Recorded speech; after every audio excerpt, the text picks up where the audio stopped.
अस्सलाम वालेकुम। उम्मीद है आप सब खैरियत से होंगे। अरसलान जो इंडिया जिस तरह से मैच जीता है इंग्लैंड से, टेस्ट मैच, वो भी एक बहुत बड़ी तारीख है, इसको हम नहीं भुला पाएंगे। और जिस तरह से दूसरे मुल्क में जाके उसका जीतना, तो इसके बारे में आप क्या बहुत कहेंगे? जबरदस्त देखे, अनबिलीवेबल आउटस्टैंडिंग परफॉर्मेंस दिया, चारों खाने चित कर दिए इंग्लैंड के। ठीक है, बर्मिंघम में उनके ग्राउंड में उतर के, और मतलब ये साफ बता दिया है कि भाई खाली इंडिया की टीम ही है जो इस तरह जाके ऑस्ट्रेलिया को ऑस्ट्रेलिया में जाके मार सकती है, इंग्लैंड को इंग्लैंड में जाके मार सकती है, न्यूजीलैंड को न्यूजीलैंड में जाके मार सकती है। और किसी भी एशिया की टीम में या किसी भी टीम में इतना थप्पड़ नहीं है कि इस तरह मारे।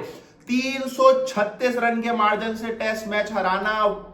अच्छा अरसलान, सबसे बड़ी बात तो ये 336 रन की है, तो लेकिन इसमें सबसे बड़ा किरदार जो हम नहीं भूल सकते, जो कि इंडिया के कैप्टन का, शुभमन गिल का, जो 450 रन, 450 रन से ज्यादा जिसने रन मतलब स्कोर किया और जबरदस्त खेला, तो उसके बारे में। अनबिलीवेबल। मैं आपको बोलूंगा कि किसी भी कैप्टन के लिए इस तरह की नॉक खेलना, मैं बोलूंगा कि ये ख्वाहिश ही हो सकती है, और ख्वाहिश भी ऐसी जो ना पूरी हो पाए। लेकिन शुभमन गिल ने वो पूरी कर दी है, और मतलब पता नहीं कितने बड़े बड़े प्लेयरों के लिस्ट में और यार वो उसका नाम। और वो भी आप ये देखें कि एक मैच में 450 रन से एक ज्यादा मैच रन में बनाना बिल्कुल एक ये बिल्कुल आसान बिल्कुल नहीं है, और आजकल के टाइम पे। दो इनिंग में यार, मतलब उसने 100 150 के ऊपर, बल्कि पहले इनिंग में तो उसने 269 बना दिया यार, उसका 300 रह गया। और मैं आपको एक बात बताऊं, अनबिलीवर। अनबिलीवेबल जो उसने बैटिंग करी। लेकिन आप दूसरे भी प्लेयर्स को भूल नहीं सकते, क्योंकि देखिए इंडिया ने 600 का टारगेट दिया, पहले इनिंग में 500 करा, लेकिन दूसरे इनिंग में टारगेट 600 का दिया। तो आप देखें कहीं ना कहीं ऋषभ का उस तरह आके वो तेज खेलना, यशस्वी का भी 80-90 जो था पहली इनिंग में, उसमें बड़ी हेल्प करी। वो अलग बात है, शुभमन गिल ने तो बिल्कुल आप बोले कि वो उसको तो मैच ही अलग ले गया था जिस तरह खेला।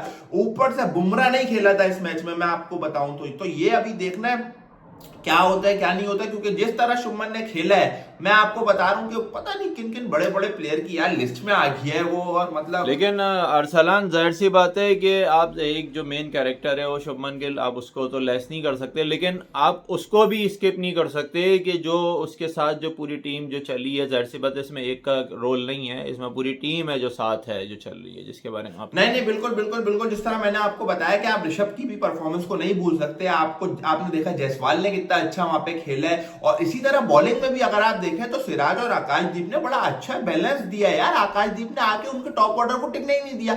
आप मुझे बताए ना यार, आपके जब इंग्लैंड के जब शुरू के ही पहली इनिंग में आपके 6 डक हो जाएंगे, तो फिर आप क्या करोगे यार?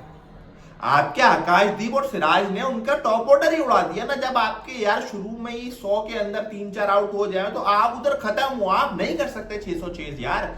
टेस्ट मैच में आपको बॉलिंग रोकनी होती है, ठीक है, लेकिन ऐसा नहीं हो सकता कि आपके 10 ओवर में, आपके एक पूरे दिन में 90 ओवर में आप 7 विकेट आप रोक के खड़े रहोगे। आपको हारना था, ये बात तय थी। अगर बारिश नहीं होती तो इंग्लैंड ये इजीली हार जाएगा, मैच बहुत इजीली हार जाएगा, और इंडिया ने जीतना अच्छा था। अरसलान, दूसरी तरफ इंग्लैंड की टीम थी, उसमें गेमी स्मिथ ने बहुत कोशिश करी आखिरी वक्त तक के जो है वो खेले, और उसने हर तरह से खेला, उसने वो खेल के दिखाया, लेकिन फिर भी वो उसका सबब नहीं बना जीत के। उसके बारे में आप क्या कहेंगे उसने भी उसकी? कहीं ना कहीं देखे अकेले 300 रन तो बनाए, लेकिन देखे उसकी हार में गई वो। इसीलिए मैं आपको बता रहा था ना कि जिस जिस टीम में यार मतलब 6-6 डक पे आउट हो रहे हैं पहले इनिंग में, तो आप मुझे बताएं ना, वहां पर एक बंदा अगर 300 भी बना रहे तो वो फिर फायदा नहीं है ना। दूसरी टीम आपको 600 का टारगेट दे रही है। और देखे, जहां तक बात है दूसरी, कि ये इनका हाल बैटिंग पिच पर था, ये बैटिंग पिच बनाने के बाद इनका ये हाल था, क्योंकि बुमराह के डर से ये बॉलिंग पिच बना ही नहीं रहे कि बुमराह हमारे आउट कर देगा। तो यार तुम्हारा तो बैटिंग अच्छा। पिच पे ये हाल है। और दूसरी बात मैं आपको बताऊं, अगला गेम है इनका लॉर्ड्स में। तो लॉर्ड्स में बुमराह यहां से खेल रहा है और आर्चर यहां से खेल रहा है, जोफ्रा आर्चर। तो ये बड़ा टक्कर का मुकाबला होगा। लेकिन इंडिया ने एक पैगाम साफ दे दिया है कि भाई सीरीज ये शायद मुझे लग रहा है अब इंडिया के हक में जाएगी, क्योंकि पहला मैच अब जो हारा ना इंडिया, वो मुझे अफसोस हो रहा है कि इंडिया ने वो मैच जीतना था। अगर 2-4 विकेट बुमराह, पता नहीं बुमराह ने विकेट लेस गया सेकंड इनिंग में, आकाशदीप होता ना, तो मुझे लग रहा है कहीं ना कहीं आकाशदीप होता सेकंड इनिंग में, ऊपर से 2-4 आउट करके ना 450 भी इनको ना 350 बनाने देता, मुझे ये लग रहा है। खैर आपने जिस तरह बताया कि नेक्स्ट मैच में वो पता चलेगा कि क्या होगा, लेकिन इस मैच को एक तरह से समझ लें कि बारिश भी नहीं बचा पाई, क्योंकि बारिश ने भी शायद साथ दिया कि इंग्लैंड को किसी तरह जितवा देगी, वो अपनी उसके होम ग्राउंड ने, अपनी उसके मौसम ने। लेकिन बारिश भी जो है ना इस तरह से नहीं बचा पाई, बारिश भी बिल्कुल हुई। बिल्कुल बारिश इसके हुई, बारे में पांचवें आपको दिन नहीं बारिश हुई, और बड़े इंग्लैंड के लोग नासिर हुसैन वगैरह मुझे लग रहा है दुआ कर रहे होंगे कि बारिश ना रुके। लेकिन वो देखें आप कितना बारिश को करेंगे। बारिश इंग्लैंड में है, वहां ड्रेनिंग सिस्टम इतना अच्छा, इतना वीआईपी होता है कि आप देखें वहां पर नहीं टेंशन थी। अगर 90 ओवर है दिन में, तो मैं आपको बताऊं ये कहीं ना कहीं बात तय थी कि 15-20 ओवर बॉलिंग करनी है। ओवर कास्ट कंडीशन है, फास्ट बॉलर आकाशदीप ने सिराज ने को आउट कर देना है। वो युवा उनको जैसी मिले और उन्होंने टाइम नहीं लगाया, उन्होंने खड़क खड़क करके आउट करे ब्रूक को, पूप वगैरह को, ऑली पूप को, और खत्म कर दिया कहानी। और नहीं थी इतनी लंबी चौड़ी ये बहस भी नहीं थी, क्योंकि आप नहीं रोक सकते 7 विकेट यार, 90 ओवर बहुत होते हैं।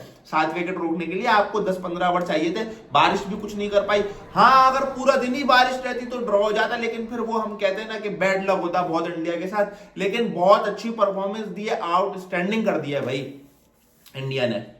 अच्छा, thank you Arsalan so much. आज आप आए इस पॉडकास्ट में हमारा साथ शेयर की अपनी सारी बातें, जो जिस तरह से इंडिया जीता और जिस तरह से खेला। आप क्या कहेंगे लास्ट में, अगर आप कुछ कहना नहीं नहीं, मैं बस यही कहूंगा कि भाई ये सिर्फ एक ही इंडिया में ही था थप्पड़ के इंग्लैंड में जाके इस तरह इतनी बड़ी शिकस्त इंग्लैंड को देना। और अब वो शर्मसार हो गए होंगे, क्योंकि वो बैटिंग पिच बनाने के बाद भी अगर नहीं बना पाए तो वो अब हो गया, उनका काम तमाम हो गया अब इंग्लैंड का। अच्छा चलें, thank you so much Arsalan. और उम्मीद है आपको ये पॉडकास्ट बहुत ज़्यादा पसंद आई होगी। देखते हैं, और हमारी नज़रें और आप सबकी भी नज़रें हैं आने वाले जो मैचेस हैं जो बहुत भरपूर होंगे। अब उसमें ये देखना है कि जीत होती है या हार होती है। इसमें तो किस्मत कह लें या उसकी अच्छी परफॉर्मेंस कह लें जो जीत हुई है इंडिया की, लेकिन देखना होगा आगे वाले मैचों में। तो तब तक के लिए मुझे और अरसलान को अपनी दुआओं के साथ इजाज़त दीजिए। अगली पॉडकास्ट में फिर आपके साथ दोबारा मिलते हैं। तब तक हमारे चैनल को बहुत ज़्यादा सब्सक्राइब कीजिए, लाइक कीजिए और शेयर भी कीजिए। तो हम बहुत जल्द आपके साथ मिलते हैं।